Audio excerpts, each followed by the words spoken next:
ਦੀਆਂ ਕਰਨੀਆਂ ਨੇ। ਸਤਿਗੁਰੂ ਗੁਰੂ ਅਰਜਨ ਦੇਵ ਮਹਾਰਾਜ ਸੱਚੇ ਪਾਤਸ਼ਾਹ ਜੀ ਜਦੋਂ ਆਦ ਬੀੜ ਆਦ ਸਰੂਪ ਪੋਥੀ ਪਰਮੇਸ਼ਰ ਕਾ ਥਾਨ ਨੂੰ ਭਾਈ ਗੁਰਦਾਸ ਜੀਆਂ ਤੋਂ ਲਿਖਵਾਉਂਦੇ ਆ ਤੇ ਇਤਿਹਾਸ ਕਹਿੰਦਾ ਜਦੋਂ ਸੰਪੂਰਨ ਹੋਇਆ ਸੀ ਇਹ ਕਾਰਜ ਤੇ ਗੁਰੂ ਸਾਹਿਬ ਜੀ ਨੇ ਉਦੋਂ ਆਪ ਜਦੋਂ ਇਹ ਪੋਥੀ ਤਿਆਰ ਹੋਈ ਜਿਲਦ ਭਾਈ ਬੰਨੋ ਜੀ ਇਹ ਪੋਥੀ ਦੀ ਸੇਵਾ ਕਰਦੇ ਆ। ਉਸ ਦਿਨ ਤੋਂ ਬਾਅਦ ਗੁਰੂ ਸਾਹਿਬ ਜੀ ਨੇ ਜਿਹੜਾ ਸੀ ਉਹ ਉੱਚੀ ਥਾਂ ਤੇ ਬੈਠਣਾ ਤੇ ਸੌਣਾ ਜਿਹੜਾ ਸੀ ਉਹ ਵਰਜ ਦਿੱਤਾ। ਤੇ ਇਤਿਹਾਸ ਦੀਆਂ ਇਹ ਤੁਕਾਂ ਨੇ ਤੇ ਮਹਾਰਾਜ ਕਹਿੰਦੇ ਆ ਕਿ ਜਿੰਨੀ ਵੀ ਸੰਗਤ ਸੀ ਉਸ ਸਮੇਂ ਦੀ ਉਹ ਸਾਰੀ ਸੰਗਤ ਕੀ ਕਰਦੀ ਰਹੀ, ਭੂਮ ਸੈਣ ਸਭ ਤਾਹਾਂ ਬਿਰਾਜੇ ਗੁਰੂ ਗ੍ਰੰਥ ਮੰਜੀ ਪਰ ਸਾਜੇ।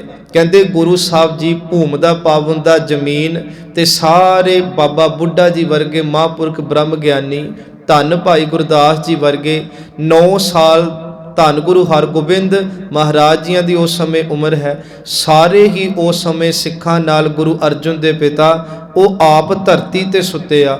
ਇਤਿਹਾਸ ਕਹਿੰਦਾ ਬਾਕੀ ਤਾਂ ਸੌਂ ਗਏ ਆ ਪਰ ਗੁਰੂ ਅਰਜਨ ਦੇ ਪਿਤਾ ਜਾਗਦੇ ਰਹੇ। ਖੈਰ ਇਹ ਵੱਖਰੀ ਘਟਨਾ ਆਪ ਜੀਆਂ ਨਾਲ ਸਾਂਝੀ ਕਰਤੀ ਆ। ਆਪਾਂ ਕੇਵਲ ਇੱਕ ਪੱਖ ਲੈਣਾ ਕਿ ਕਿੰਨਾ ਸਤਿਕਾਰ, ਅਜੇ ਕਿ ਗੁਰੂ ਦਾ ਦਰਜਾ ਨਹੀਂ ਮਿਲਿਆ, ਅਜੇ ਕਿ ਹਰਮੰਦਰ ਸਾਹਿਬ ਪ੍ਰਕਾਸ਼ ਨਹੀਂ ਹੋਇਆ, ਫਿਰ ਵੀ ਗੁਰੂ ਸਾਹਿਬ ਜੀ ਉਸ ਰਾਤ ਤੋਂ ਹੀ ਜਿਹੜਾ ਉਹ ਆਪ ਧਰਤੀ ਤੇ ਸੌਂ ਕੇ ਤੇ ਮਹਾਰਾਜ ਜੀਆਂ ਦੀ ਬੀੜ ਨੂੰ ਸਰੂਪ ਨੂੰ ਆਦ ਗ੍ਰੰਥ ਨੂੰ ਆਪ ਮੰਜੇ ਤੇ ਸੁਸ਼ੋਭਿਤ ਕਰਦੇ ਆ। ਸਮਾਂ ਚਾਲੇ ਪਾਉਂਦਾ ਧੰਨ ਗੁਰੂ ਹਰ ਰਸਾ ਮਹਾਰਾਜ ਦਾ ਵੇਲਾ ਆਇਆ ਕਿ ਖੁਦ ਗੁਰੂ ਸਾਹਿਬਾਨ ਵੀ ਗੁਰਬਾਣੀ ਦਾ ਕਿੰਨਾ ਸਤਿਕਾਰ ਕਰਦੇ ਰਹੇ। ਸੰਗਤ ਜੀ ਆਪਾਂ ਪ੍ਰਕਾਸ਼ ਦਿਹਾੜਾ ਤੇ ਮਨਾ ਰਹੇ ਆ ਪਰ ਸਾਨੂੰ ਵੀ ਇਹ ਸਤਿਗੁਰ ਜੀ ਸਮਤ ਬਖਸ਼ੇ ਕਿ ਆਪਾਂ ਵੀ ਗੁਰੂ ਕੀ ਬਾਣੀ ਨੂੰ ਖਸਮ ਦੀ ਬਾਣੀ ਜਾਣ, ਧੁਰ ਕੀ ਬਾਣੀ ਜਾਣ, ਆਪਾਂ ਵੀ ਉਸ ਪ੍ਰਮਾਤਮਾ ਦੇ ਬੋਲ ਜਾਣ ਕੇ ਉਹਨਾਂ ਸਤਿਕਾਰ ਕਰੀਏ। ਮਹਾਂਪੁਰਖ ਕਿਹਾ ਕਰਦੇ ਸਨ ਕਿ ਨਾਮ ਜਪੀਏ, ਨਾਮ ਨੂੰ ਜਪਦਿਆਂ ਹੀ ਨਾਮੀ 'ਚ ਅਭੇਦਤਾ ਮਿਲੇਗੀ। ਸੱਚ ਇਵੇਂ ਦਿਨ ਰਾਤ ਗੁਰੂ ਕੀ ਬਾਣੀ ਪੜ੍ਹ ਕੇ ਚੰਗੇ ਅਮਲ ਕਰੀਏ, ਸ਼ੁਭ ਗੁਣਾ ਦੇ ਧਾਰਨੀ ਹੋਈਏ। ਜਿਹੜੇ ਬਾਣੀ ਨੂੰ ਨਿੱਠ ਕੇ ਨੇਮ ਦੇ ਨਾਲ ਪੜ੍ਹਦੇ ਆ ਉਹ ਇੱਕ ਦਿਨ ਬਾਣੀ ਦਾ ਰੂਪ ਹੋ ਜਾਂਦੇ ਆ। ਸੋ ਗੁਰੂ ਸਾਹਿਬ ਸੱਚੇ ਪਾਤਸ਼ਾਹ ਧੰਨ ਗੁਰੂ ਹਰਿ ਮਹਾਰਾਜ ਜਿੱਥੇ ਬਾਣੀ ਦਾ ਅਦਬ, ਜਿੱਥੇ ਬਾਣੀ ਦਾ ਭੈ ਤੇ ਜਿੱਥੇ ਬਾਣੀ ਦਾ ਪ੍ਰੇਮ ਸਤਿਗੁਰੂ ਕੀਆਂ ਸੰਗਤਾਂ ਨੂੰ ਸਿਖਾਉਂਦੇ ਆ ਉੱਤੇ ਇਤਿਹਾਸ 'ਚ ਇੱਕ ਜ਼ਿਕਰ ਆਉਂਦਾ। ਕਹਿੰਦੇ ਇੱਕ ਦਿਨ ਸਤਿਗੁਰੂ ਜੀ ਰਾਤ ਨੂੰ ਜਿਹੜੇ ਆ ਉਹ ਆਪਣੇ ਪਲੰਗੇ ਤੇ ਵਿਰਾਜੇ ਆ ਤੇ ਸਤਿਗੁਰੂ ਕੀਆਂ ਸੰਗਤਾਂ ਸੰਗਤ ਜੀ ਬਾਣੀ ਪੜ੍ਹਦੀਆਂ ਚੌਂਕੀ ਰੂਪ ਦੇ ਅੰਦਰ, ਜਿਵੇਂ ਅੱਜ ਅਸੀਂ ਢੋਲਕੀਆਂ ਨਾਲ ਬਾਣੀ ਪੜ੍ਹਦੇ ਹਾਂ, ਇੱਦਾਂ ਸਤਿਗੁਰੂ ਕੀਆਂ ਸੰਗਤਾਂ ਜੋਟੀ ਬਣਾ ਕੇ ਤੇ ਗੁਰੂ ਕੀ ਬਾਣੀ ਨੂੰ ਪੜ੍ਹਦੀਆਂ ਆ ਰਹੀਆਂ ਨੇ। ਕਹਿੰਦੇ ਇੱਕਦਮ ਆਰਾਮ ਕਰਦਿਆਂ ਗੁਰੂ ਹਰਿ ਮਹਾਰਾਜ ਦੇ ਕੰਨੀ ਨਾ ਗੁਰੂ ਕੀ ਬਾਣੀ ਦੀ ਆਵਾਜ਼ ਪਈ ਤੇ ਉੱਬੜ ਵਾਏ ਉੱਠੇ ਤੇ ਜਦੋਂ ਉੱਠਣ ਲੱਗੇ ਸਾਡਾ ਇਤਿਹਾਸ ਕਹਿੰਦਾ ਗੁਰੂ ਦਾ ਜਿਹੜਾ ਆਪਣਾ ਗੋਡਾ ਸੀ ਉਹ ਸਤਿਗੁਰੂ ਜੀ ਦਾ ਪਾਵੇ ਨਾਲ ਵੱਜਿਆ ਤੇ ਗੋਡਾ ਪਾਵੇ ਨਾਲ ਵੱਜਣ ਕਰਕੇ ਮਹਾਰਾਜ ਸੱਚੇ ਪਾਤਸ਼ਾਹ ਜੀਆਂ ਦੇ ਸੱਟ ਲੱਗੀ ਤੇ ਖੂਨ ਸਿਮਣ ਲੱਗ ਪਿਆ ਪਰ ਗੁਰੂ ਸਾਹਿਬ ਨੇ ਪਰਵਾਹ ਨਹੀਂ ਕੀਤੀ। ਉਸੇ ਹੀ ਮਹਾਰਾਜ ਸੱਚੇ ਪਾਤਸ਼ਾਹ ਜੀ ਦੌੜ ਦੇ ਵਿੱਚ ਇੱਕਦਮ ਗੁਰੂ ਕੀਆਂ ਸੰਗਤਾਂ ਕੋਲ ਜਾਂਦੇ ਆ ਤੇ ਸੰਗਤਾਂ ਦਾ ਆਓ ਭਗਤ ਧੰਨਵਾਦ ਕਰਦੇ ਆ। ਜਦੋਂ ਗੁਰੂ ਨੂੰ ਆਉਂਦਿਆਂ ਵੇਖਿਆ ਤੇ ਸਾਰੀਆਂ ਸੰਗਤਾਂ ਸਤਿਗੁਰੂ ਨੂੰ ਨਤਮਸਤਕ ਹੋਣ ਲੱਗੀਆਂ। ਮਹਾਰਾਜ ਸੱਚੇ ਪਾਤਸ਼ਾਹ ਨੂੰ ਪੁੱਛਦੀਆਂ ਨੇ, ਪਾਤਸ਼ਾਹ ਤੁਸੀਂ ਤਾਂ ਖੁਦ ਗੁਰੂ ਹੋ ਤੇ ਫਿਰ ਇੰਨੀ ਕਾਹਲੀ ਕਿਉਂ? ਆਪਾਂ ਤਾਂ ਗੁਰੂ ਕੀ ਬਾਣੀ ਪੜ੍ਹਦੇ ਆ ਰਹੇ ਹਾਂ, ਬਾਣੀ ਤੁਸੀਂ ਉਚਾਰਨ ਕੀਤੀ, ਬਾਣੀ ਨੂੰ ਤੁਸੀਂ ਇੰਨਾ ਵੱਡਾ ਮਾਣ ਇਸ ਕਲਯੁਗ ਦੇ ਅੰਦਰ ਦਿੱਤਾ, ਫਿਰ ਪਾਤਸ਼ਾਹ ਜੀ ਤੁਹਾਡੇ ਵਿੱਚ ਤਾਂ ਬਾਣੀ ਵਿੱਚ ਫਰਕ ਕੀ ਹੋਇਆ? ਕਿਉਂਕਿ ਬਾਣੀ ਗੁਰੂ ਗੁਰੂ ਹੈ ਬਾਣੀ ਵਿੱਚ ਬਾਣੀ ਅੰਮ੍ਰਿਤ ਸਾਰੇ, ਗੁਰਬਾਣੀ ਕਹੈ ਸੇਵਕ ਜਨ ਮਾਨੈ ਪ੍ਰਤੱਖ, ਗੁਰੂ ਨਿਸਤਾਰੇ ਗੁਰੂ ਰਾਮਦਾਸ ਜੀ ਕਹਿ ਕੇ ਗਏ ਨੇ। ਧੰਨ ਗੁਰੂ ਹਰਿ ਮਹਾਰਾਜ ਨਾ ਸੰਗਤਾਂ ਨੂੰ ਪ੍ਰੇਮ ਨਾਲ ਸਮਝਾਉਂਦੇ ਆ ਤੇ ਗੁਰੂ ਸਾਹਿਬ ਜੀ ਕਹਿੰਦੇ ਆ ਠੀਕ ਹੈ ਗੁਰੂ ਸਾਹਿਬਾਨਾਂ ਨੇ ਬਾਣੀ ਉਚਾਰਨ ਕੀਤੀ ਆ, ਅਸੀਂ ਬਾਣੀ ਦੇ ਉਚਾਰਨ ਕਰਤਾ ਹਾਂ ਪਰ ਇਹ ਗੱਲ ਕਦੇ ਨਹੀਂ ਭੁੱਲਣਾ ਸਿੱਖਾਂ ਦੇ ਗੁਰੂ ਆਪਾਂ ਹੋ ਸਕਦੇ ਆ ਪਰ ਸਾਡਾ ਵੀ ਗੁਰੂ ਸ਼ਬਦ ਗੁਰੂ ਧੰਨ ਗੁਰੂ ਗ੍ਰੰਥ ਸਾਹਿਬ ਮਹਾਰਾਜ ਜੀ ਨੇ। ਇਸ ਕਰਕੇ ਬਾਣੀ ਦਾ ਆਪਾਂ ਸਾਰਿਆਂ ਨੇ ਰਲ ਕੇ ਸਤਿਕਾਰ ਕਰਨਾ ਕਿਉਂਕਿ ਇਹ ਵਾਹੋ ਵਾਹੋ ਬਾਣੀ ਨਿਰੰਕਾਰ ਹੈ ਤਿਸ ਜੇਵੜ ਅਵਰ ਨਾ ਕੋਏ। ਇਹ ਬਾਣੀ ਦੇ ਪ੍ਰਥਾਏ ਗੁਰੂ ਹਰ ਰਾਏ ਮਹਾਰਾਜ ਕਹਿੰਦੇ ਸੰਗਤ ਨੂੰ कि ये तो महाराज कहते हूँ आपो बोल ना जानदा मैं कहया सब हुक्माओ जियो। ये तो बाणी है जैसी मैं आवे खसम की बाणी तैसड़ा करी ज्ञान वे लालो। तुर की बाणी आई तिन सगली चिंत मिटाई। महाराज कहते ये बाणी गुरबाणी इस जग में चानन कर्म वसै मन आए। इस कलयुग दे अंदर जीवां दे मन हिरदे आत्मा तो सतगुरु जी कहते अज्ञानता दे भरमां नूं अज्ञानता दी कालख नूं कट्टण आई आ। ते इस बाणी दा सत्कार आपां सारियां ने उन्ना करना। गुरु साहब दे वेले इतिहास दियां इह सतरां ने संगत महाराज सच्चे पातशाह जी कहते जिन भै अदब बाणी ना धारा जानो सो सिख नहीं हमारा। कहते संगत जेड़े गुरु दी बाणी दा भै सत्कार नहीं करनगे सच एवे वो सब कुछ तां हो सकदे आ पर गुरु नानक दे सिख नहीं हो सकदे। हुण अपने वल झात मारीए एक पासे गुरु साहब जी बाणी नूं पलंगे ते सुशोभित करदे आ आप पुंजे सौंदे आ। एक पासे धन गुरु हरराज साहब महाराज आप उबड़वाई उठदे आ गोडे ते सट लवा लैंदे आ पर बाणी दी बेदबी सत्कार नूं कायम रखदे आ बेदबी नहीं होण दिंदे। पर अज साडे घरां विच उसे कौम दे जाए सतगुरु दा सरूप लैके जांदे आ पर आप 3 दिन पहली गल तो कमरे च नहीं वड़ते कि भाई साहब पाठ शुद्ध भी कर रहा कि नहीं कर रहा। तो दूजी गल आप असी बैडां ते सोने आप असी उत्थे लाए हुए सोफियां ते बहने माफ़ करियो गल कौड़ी है पर यह सानू वेखना चाहिए। बेशक मैं पाठ करदा बेशक कोई कहे कि मैं बड़ा ज्ञानी हाँ पर जदों स्वरूप घर गया होवे उदों जदों लंगर टाटां ते बह के प्रसादा छके गुरु के पाठी सिंघां नूं भी उत्थे ही छकना चाहिए। हाँ ठीक है कि संगत सत्कार करे वखरी गल पर एक गल याद रखो संगत सत्कार पाठियां दा तां कर दिए पाठी पाठ करदे आ पर पाठी सत्कार गुरु साहब दा तां करन कि जेदा पाठ कर रहे उहदे करके सानू सत्कार मिलदा पिया ते जो सानू सत्कार मिलदा साडे सत्कार करके गुरु दा सत्कार फिक्का ना पवे। जदों ये भावना बनावांगे तो संगत आपां गुरु दे प्यारे बनांगे। हुण वेखो महाराज ने एक गल होर कोई गुरु साहब जी कहंदे जदों आपां भै करांगे ते फिर सच एवे बेड़े जिंदगी दे बन्ने लगणगे।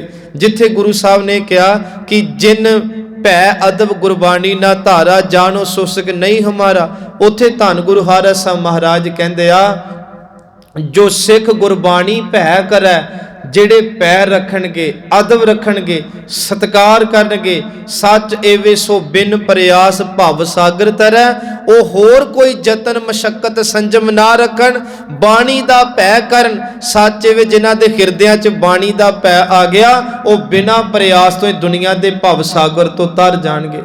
महाराज इदां ना संगतां नूं समझाउंदे आ। खैर गल लंबी ना करां संगत जी महाराज नूं फिर संगतां ने सवाल कीता धन गुरु हरराज साहब महाराज जियां नूं निरभौ निर्वैर एक पुस्तक है प्रिंसीपल सतवीर सिंह दी तुसीं कदे घटना नूं पढ़ के वेखियो होर भी विद्वानां ने गल कोट कीती आ। कहंदे आ कि संगतां कहंदियां पातशाह बाणी दा सत्कार तुसीं कहंदे हो इन्ना करना चाहिए गुरु साहिबानां ने खुद बाणी दा सत्कार कीता है पर सानूं एक गल दसो आपां बाणी भी पढ़दे आ नाम भी जपदे आ भै भी रखदे आ गुरबाणी दा पर सतगुरु जे बाणी पढ़दे आ मन ना टिके जे बाणी पढ़दे आ मन फिर दुनियावी धंधियां च लगा रहे कि बाणी पढ़नी चाहिए आ कि जे बाणी दे अर्थ ना आउंदे होण बाणी दा ज्ञान ना होवे कि सिखां नूं बाणी पढ़नी चाहिए आ। महाराज कहंदे भला सवाल कीता ये सवाल सच एवे अज भी साडे काम आउण वाला है। अज भी बड़े ये सवाल करदे आ जी मन नहीं टिकदा बाणी पढ़न दा की फायदा गुरुद्वारे जाण दा की फायदा मन साफ होना चाहिए। एक गल इहदी डूंघाई च जाओ गुरु साहब कहते तुसीं कहने हो मन नहीं टिकदा बाणी क्यों पढ़िए कहना यह चाहिए कि बाणी पढ़ो ताकि एक दिन बाणी पढ़दे मन टिक जाए। असी कहने मन साफ होना चाहिए गुरुद्वारे जाके की करना नहीं जे सच पुछो अपने हिरदियां नूं जिहड़े गुरबाणी तो गुरु विचार तो गुरु द्वारे होए सोजी पाई सी ये तो टुट जाते आ उन्हां दे मन पलीत मैले हो जाते आ। ये कहना चाहिए गुरु घर जाके बैठण दा चा जावे जिहड़े गुरुद्वारे आके गुरबाणी दी विचार दे नाल जुड़दे आ सच वे इत्थे आके ते मन दे विचों मैल निकल ते मन साफ हुंदा है। हुण ये जदों बचन गुरु साहब ने सुने कि महाराज जी बाणी पढ़ीए फिर आपां। ते महाराज ने ना एक बहुत सोहना दृष्टांत दिता। उदों नहीं बोले कुछ, पर कहंदे आ लागे एक पिंड ढट्ठा सी, गुरु साहब जी घोड़े ते सवार ने, शामां दा वेला होया, उही संगतां महाराज दे नाल नाल ने।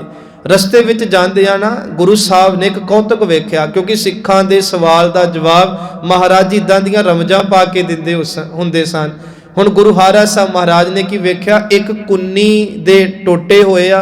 कुन्नी शब्द हो सकदा अज साडे समझ ना आवे, जिवें मिट्टी दे भांडे हुंदे ना, असीं आम घरां च साडीआं दादियां मावां वरतदियां हुंदियां सन, अजकल खैरे रिवाज घट गए। कहंदे आ कि ओहदे टुकड़े जिहड़े आ ओह धरती ते टुੱਟੇ भांडे ते पए होए आ। हुण ओहदे उत्ते सूरज दीयां किरणां पै रहीआं ने, सूरज दीयां किरणां पै के ते ओहदे विचों घिओ दा थिंदा जिहड़ा सी ओह चौंदा पिया। महाराज कहंदे ओह जिहड़ी कुन्नी दा टुकड़ा पिया ਉਹਨੂੰ ਚੱਕ ਕੇ ਸਾਡੇ ਕੋਲ ਲੈ ਕੇ ਆਓ। ਸਿੱਖ ਲੈ ਕੇ ਆਏ ਤੇ ਗੁਰੂ ਸਾਹਿਬ ਜੀ ਹੱਸ ਪਏ ਤੇ ਸਿੱਖਾਂ ਨੂੰ ਕਹਿੰਦੇ ਧਿਆਨ ਨਾਲ ਵੇਖੋ, ਤੁਸੀਂ ਸਵਾਲ ਕੀਤਾ ਸੀ ਕਿ ਮਨ ਨਾ ਟਿਕੇ, ਬਾਣੀ ਦੇ ਅਰਥ ਬੋਧ ਨਾ ਆਂਦੇ ਹੋਵਣ, ਕਿ ਬਾਣੀ ਪੜ੍ਹਨੀ ਚਾਹੀਦੀ ਆ। ਮਹਾਰਾਜ ਕਹਿੰਦੇ ਸੱਚ ਐਵੇਂ, ਇਹ ਕੁੰਨੀ ਦਾ ਉਹ ਟੁਕੜਾ ਜਿਹਦੇ ਵਿੱਚ ਸਵਾਣੀ ਦੇਸੀ ਘਿਓ ਟਕਾ ਕੇ ਰੋਜ਼ ਰੱਖਦੀ ਹੁੰਦੀ ਸੀ। ਕਹਿੰਦੇ ਇੱਕ ਦਿਨ ਇਹ ਭਾਂਡਾ ਟੁੱਟ ਗਿਆ, ਇਹਦੇ ਵਿੱਚੋਂ ਘਿਓ ਪਿਆ, ਉਹ ਵਰਤ ਲਿਆ ਗਿਆ। ਪਰ ਸੱਚ ਐਵੇਂ ਜਿਹਦੇ ਵਿੱਚ ਸਵਾਣੀ ਰੋਜ਼ ਘਿਓ ਟਕਾਉਂਦੀ ਰਹੀ, ਘਿਓ ਤਾਂ ਉਹਦੇ ਵਿੱਚ ਨਹੀਂ ਰਿਹਾ, पर थिंदा नाल लगा रहा, क्योंकि भांडे ने घ्यो अपने च जजब कर लिया। कहते सूरज दियां किरणां पईयां, सूरज दी तपश नाल ओ लगा थिंदा घ्यो दा अज इस टुੱਟੇ होए भांडे दे टुकड़े चों भी चौंदा पिया। सिखो निठ के बाणी पढ़ो, एक दिन बाणी पढ़दियां पढ़दियां तुहाडे हिरदे च समा जाऊगी।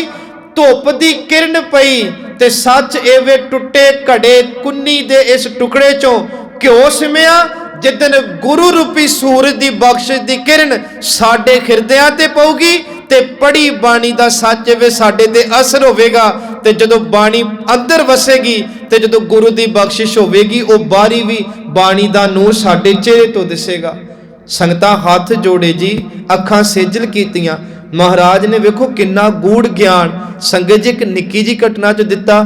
मैं कहना कि ये सच है पातशाह कि जिस भांडे नूं घ्यो जजब कर ले, सूरज दियां किरणां पैण ते ओ थिंदाई बाहर आउंदी आ।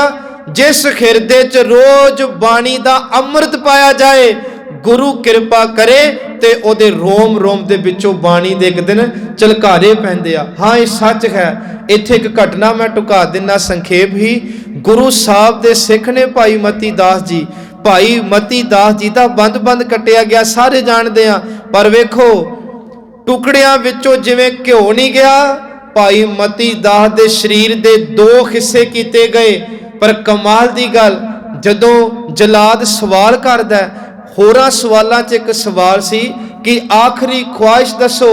वो कहंदा सी आरा इन्ना होली फेरियो कि सच एवें मैं जपजी दा पाठ करना ते मेरा जप दा पाठ पूरा हो जाए। सामने पिंजरे च बैठे गुरु तेग बहादुर बोलदे आ, मती दास तुसी बाणी पढ़ो, जे समय दे खाकम दे जोरो जुल्म नाल तुहाडा शरीर भी चिरिया जाए, तुहाडे टुकड़ियां विचों भी जप दी आवाज होवेगी, जपजी साहब अधूरा नहीं रहेगा।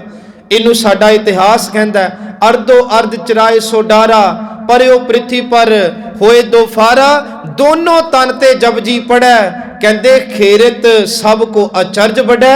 भाई मती दास दे टुकड़ियां चों आवाज आंदी रही। इसे करके भाई मती दास कहंदे रहे, दुनिया दे लोगो गुरु की बाणी नाल हिरदे तो प्यार करो, इन्ना प्यार करो आरा प्यारा लगत है, कारा करो बनाए सिर जांदा ता जान दे मेरा, सिखी सिदक ना जाए।